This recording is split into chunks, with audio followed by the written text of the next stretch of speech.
Today is a new day to start again. Take each moment one by one and do the best you can. Yesterday doesn't matter, it only serves as a ladder. Tomorrow isn't guaranteed, so make your plans accordingly. Today is a new day to start again. Take each moment one by one and do the best you can. Grand Rising. Today is a new day to start again. It is 5/19/2025.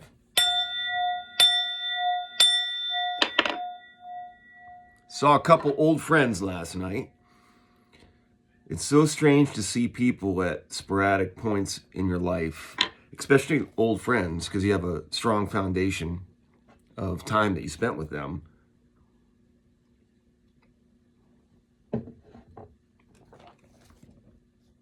It was 7 years ago that I had seen them both. And I kept thinking to myself as I was talking to them, it really doesn't seem like it was 7 years. But it was. One of my friends has helped me with my writing. He's somebody that I've been talking to about my writing a little bit because that's what he does. He teaches how to write. So I've been talking to him, and it's interesting because when I first started to discover I was skilled a little bit at writing, we were both at that 20-year-old, 19-year-old range, and it really was impactful. Funny enough, if I ever become anything, I would attribute a lot to him, because there was a couple things that he just intrigued me, because he was a pretty boy, and I would say that he intrigued me with his intellect, because it was, you kind of knew, but the closer you got, the more you realize he is pretty sharp. And so that's what I did like about him. Not to give any names. And the other is just another core friend. It's so strange though, because I'm so different, and they don't really know who I am anymore unless they're watching my videos, which I don't think they are. It'd be cool if I had a little light on people that said, I've watched your videos, and there's only like 3, so at least I'd know where they are.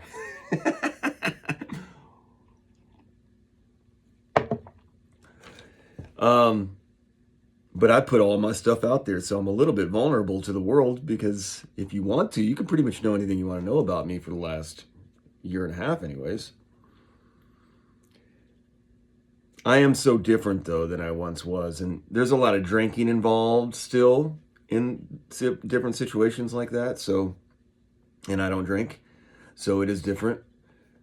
And I try not to be, the last thing you want to do is make somebody feel guilty while they're trying to have a good time with you because that they're drinking. And sometimes they do that. They're just like, you'll get that. I know I need to quit when you're talking to somebody that's not drinking anymore. And then it starts to snowball if you allow it to. But you just kind of nip that in the bud, and that's not a decision you make right now when you're already on it. Let's sober up and then we'll talk about it if you want to. It's not very hard. Once you learn that sobriety, it takes a minute. This is something we talked about yesterday, actually. I don't want to go off script though, so I'm going to stay centered on what my point is. Sometimes really boring things, it seems really boring. It's so boring. It's fucking, this is the worst. This is so boring. And then about 20 minutes later, after you'd been bored for about 5 hours, you're into something new, and you wish you could go back to when you were bored. So just remember that about life. I did enjoy the fellowship. 2 of my closest friends passed away, and they were connected to one of these friends. A lot of friends going on here. I try to be somewhat ambiguous on these videos because they're not involved in it.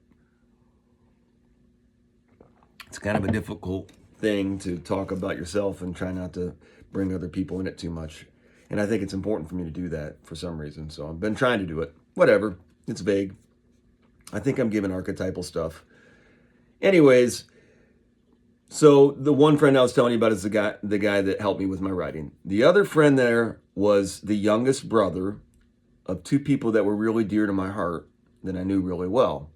And they both passed away young, very young.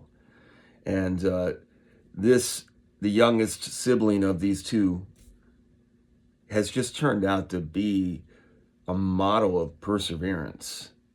And I really am very proud to know him, honestly. And he does carry himself very well. He's a larger guy, and he carries that well. So it was nice to get to see him. How long would it take to get up to speed? I don't think that they would really like who I am. Either of them, actually. There's parts of where I am at my core now that would really rub both of them the wrong way. Hardcore. So I have to really try to be careful about how I talk, because I don't want to lead into conversations that are going to get us to places that I'm pretty sure they're not going to resonate with, especially not if they're on alcohol. I also ran into a rival, but they're not really my rival. It was one of those high school rivals where I know that I wasn't really the leader of a group, but I was part of a group, I guess. Not really, but sometimes I got associated with the group. And there was other groups, and somehow I got into a clash with one of these other guys, but I don't even really remember what the beef was, honestly, between me and him at all. I don't think there was. So I kind of wanted to say, did I not like you, or did you not like me? What was up there? But we just both, I'm pretty sure he would have the same feeling of that we were somewhat rivals, but I never really think I thought of it. I always had my hat tipped to him, actually. And when I saw him and saw his eyes again, I was like, I remember you. So, and he's very sharp and very quiet and very one of those people that you just acknowledge pretty quick, and fit too. You can start to see too how well people are pursuing their life's purpose by how fit they are. Like, what are you doing here? Are you still eating chips? Didn't you learn that chips are bad for you? It's kind of, and then the water thing and all that, and starting to get into more of the spirituality. We're in the age of Aquarius. I did get a lot of comments on my purple. I'm wearing it, I maybe get more purple involved in my life. I do like purple. My two old friends seemed very together, though, in their life and the structure of the ego. And that's where I have a lot of pride for them, too, is their perseverance and learning how to deal with this.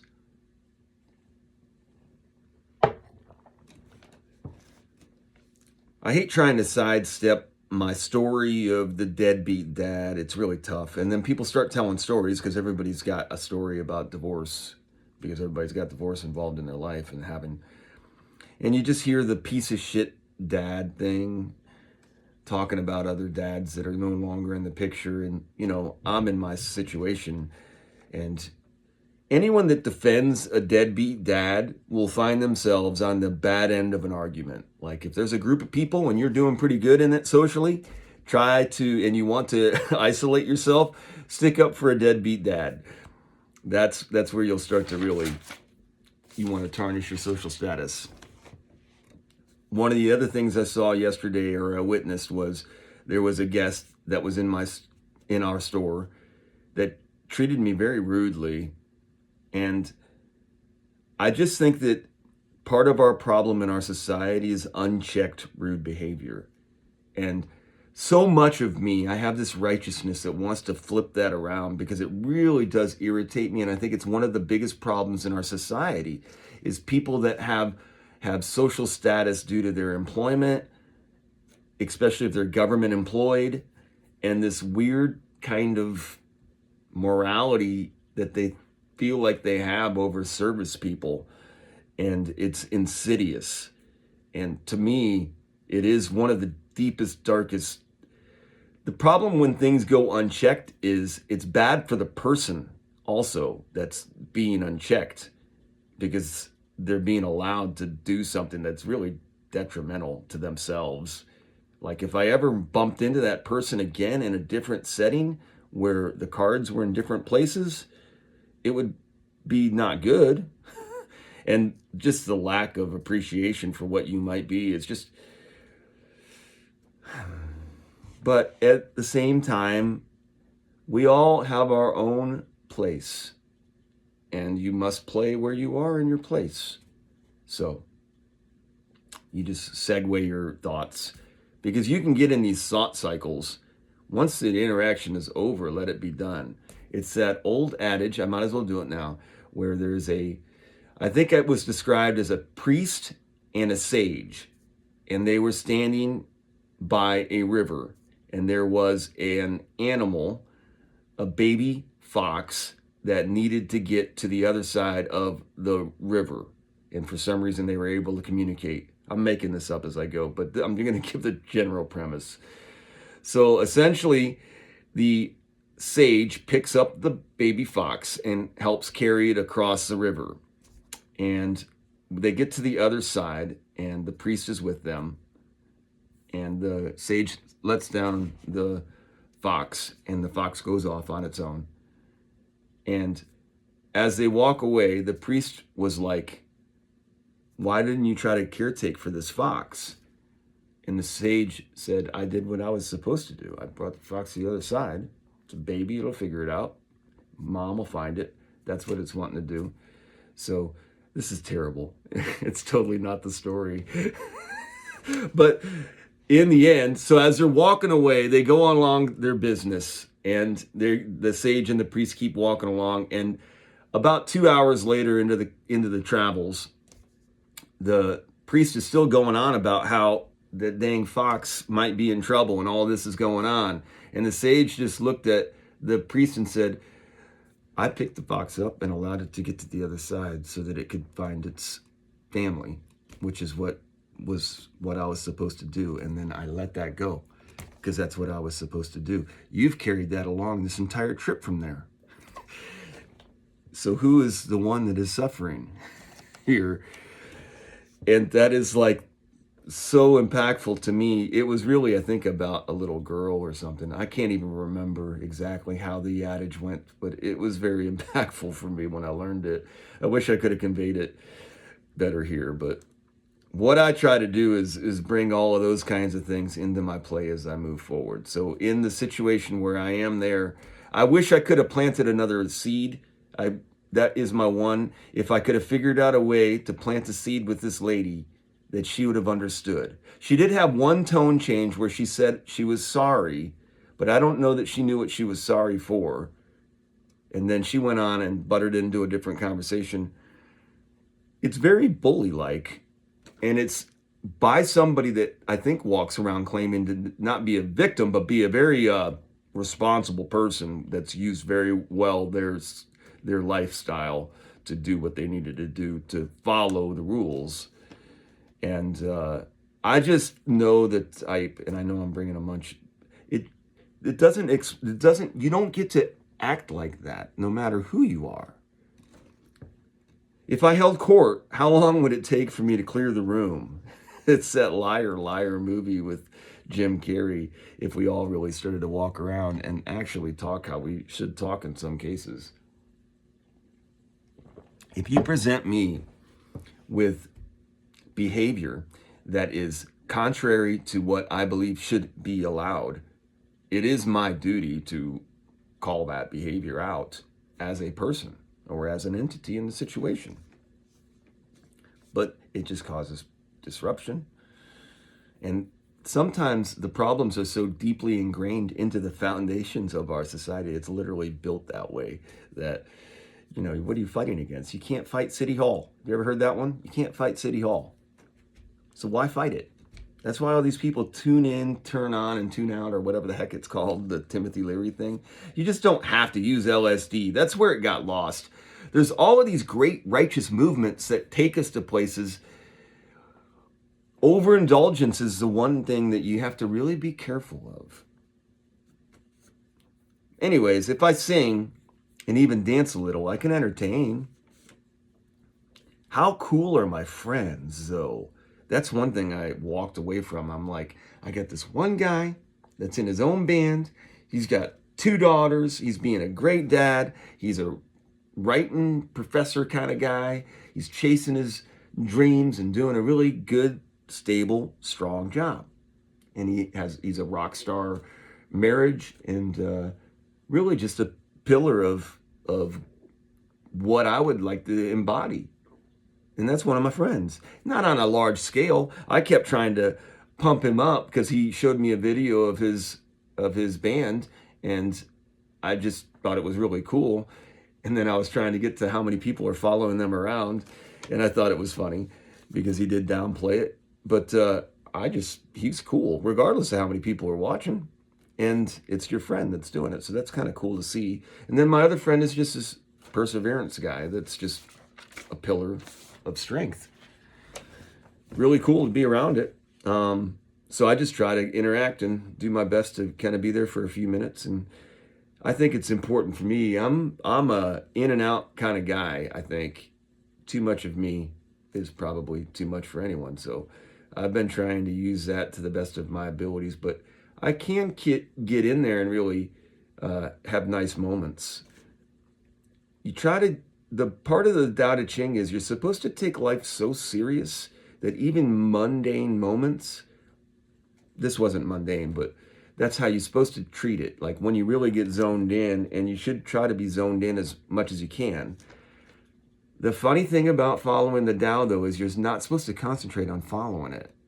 You're supposed to forget that you're doing it. It's like breathing. You're supposed to get so good at breathing that when you forget about breathing, you still do it the really good way instead of the way that you kind of get lazy about doing. It's discipline. Anyways, I like to do these videos because they help me, and I need help. And this helps me help myself. And if it helps one other person, if any one of these videos, and I've done so many, on any day, even if it's never seen again, I said it and it wasn't wasted. Why do I live? Because I found this love at the core. It's not molten iron, it's love. Love is at the core. And then but with that love, there is hate. And hate is the material consequence. It's the disruption of your choices.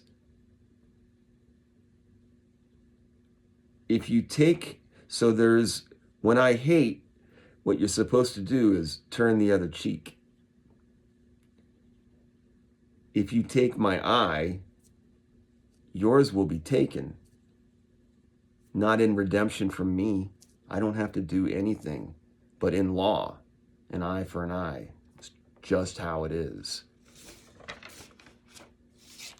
Law is not written. I think that's one of the biggest deceptions.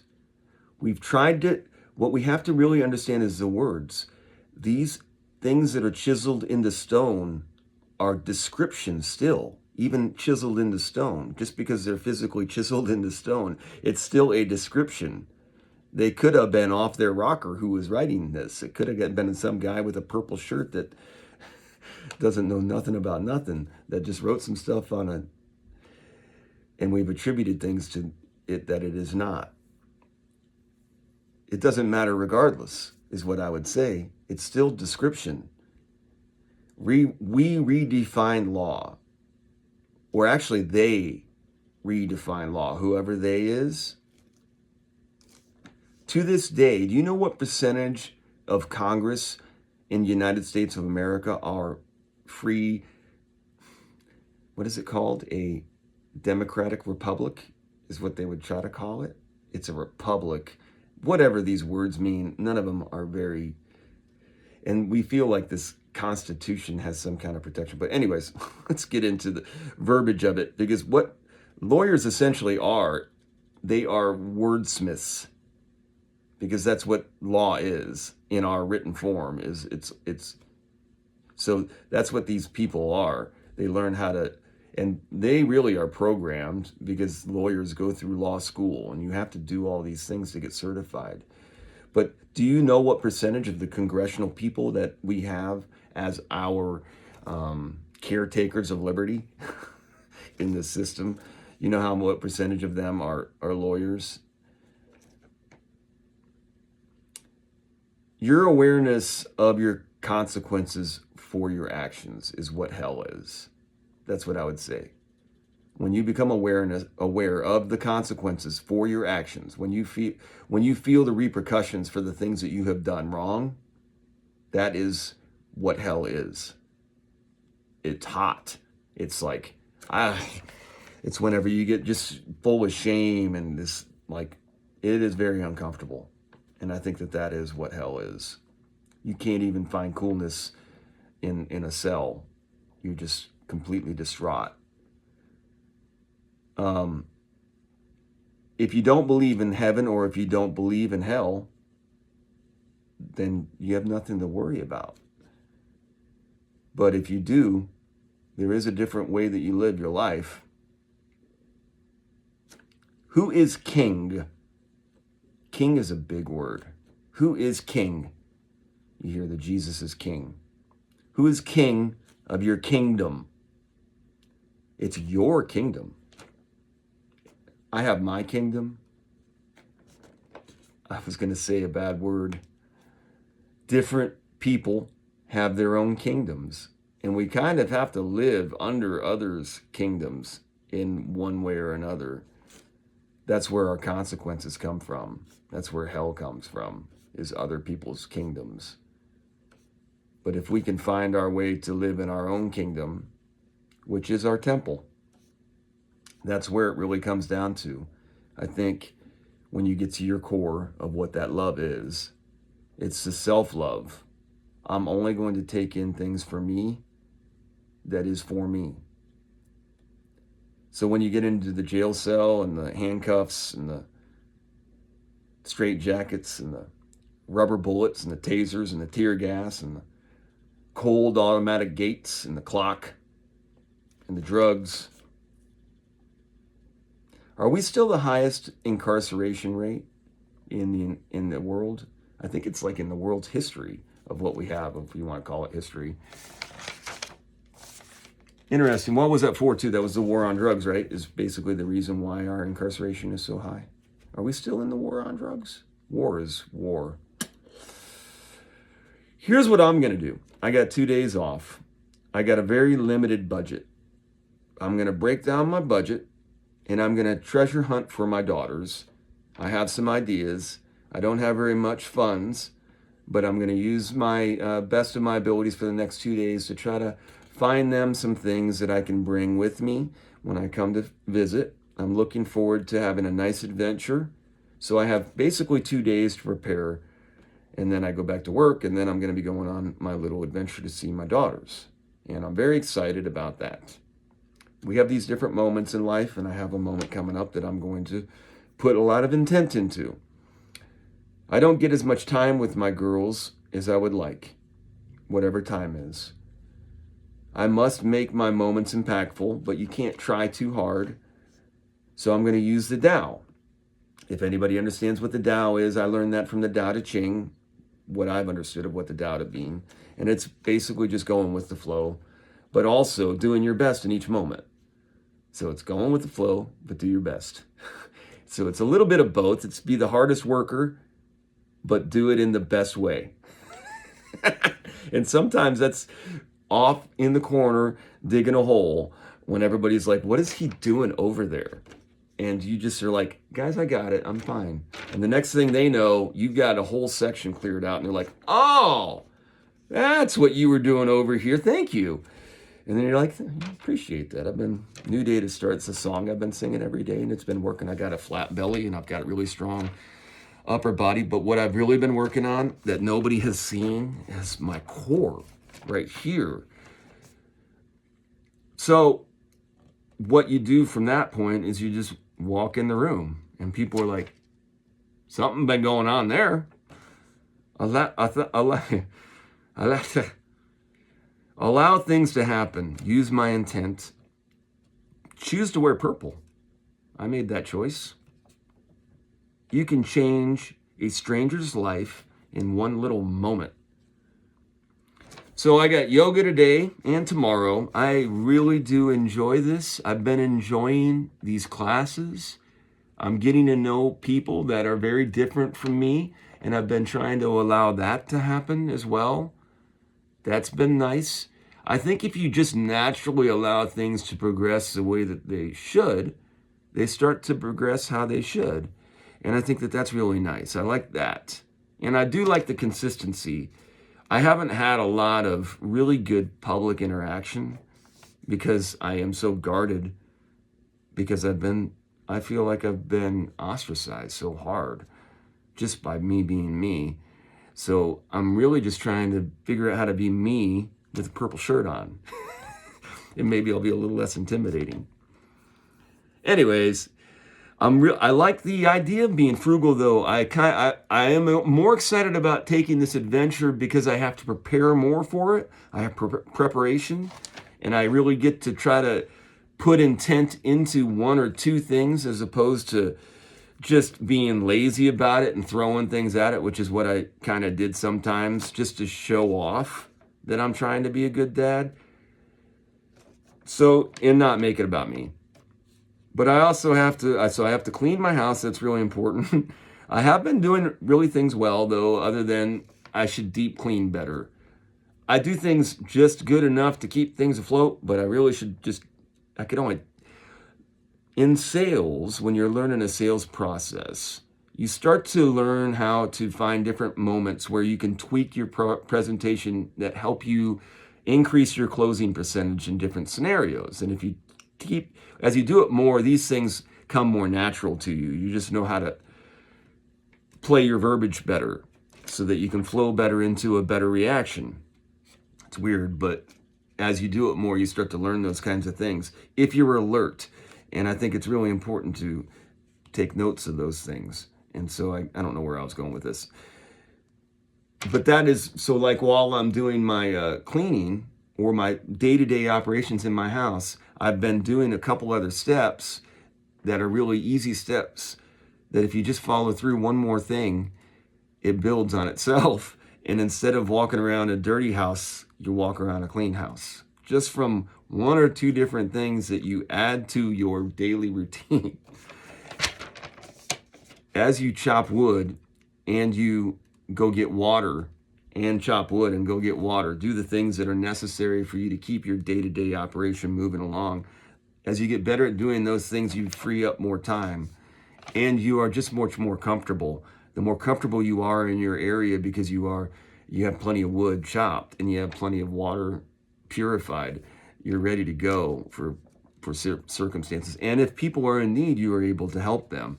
All that is very important. Where are we at? 27 minutes. I was doing so good. All I really enjoy now, I like when I get guidance. I would much rather have somebody tell me what to do, give me guidelines, and then give me a little pat on the back every once in a while. And me just get to do that instead of trying to lead. I am a very strong leader when I'm needed to be. If I have to, and I put my effort in, and I have the credibility, if I'm given the credibility to take ownership of an operation, I have found in my time, I'm very excelled at it. I have tarnished some things about it because I have some, but I've learned, I think I'm class A if I need to be, but I don't really think that's my best role, my best skill set. So I really think I should what I'm trying to do is just become as disciplined as possible and allow myself to be available for people that have great skill sets that will find me. And then hopefully I can discern whether it's a good situation for me to help excel, because I do have a lot of talent. And I think that I am in a position right now with my body and my abilities moving forward that I could be very beneficial to a lot of different things. So I'm just going to allow things to happen as they move. It all works out really well if you listen to yourself. You allow yourself to self-discipline. So much joy can be found at the core. So no matter how difficult things are, when you start to develop your core, you really do get this strength that makes you more flexible. And I think that's important too. You strengthen your core. My body is my temple, and I've treated it that way. The other thing I wanted to get into at the end here, as my video rolls into 30 minutes, is tithing. I think tithing is important. And I think it's been really manipulated. I don't believe that tithing has anything to do with money. I think we should tithe at least 10% of our effort every day. But here is where it gets tricky. I think it's kind of like a flat tax. If you give 10% of your effort every day to the collective good, you will increase exponentially, and those around you will increase exponentially. Here is where the problem lies.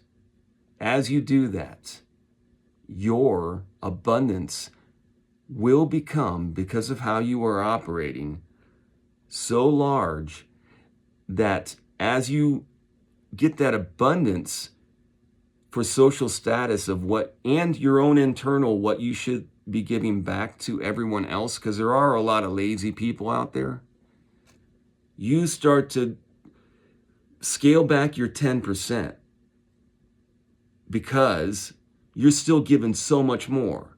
So like in the taxing of things, when we talk about federal income tax, it's often the thing that the top 2% give more than everyone combined, only giving a certain amount because they have so much.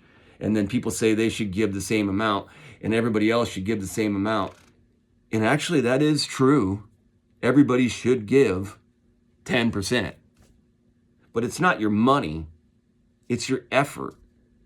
What are you giving your abundance to? So if you have all of this hay and you have so much hay that it's ridiculous amounts of hay, you still are responsible to give that 10% out, especially if everyone needs. Now, if you make so much dang hay that nobody needs hay anywhere near you, then just chill out on making all the hay.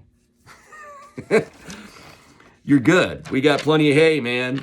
And just chill for a while, I guess. But you still have to find something else to give.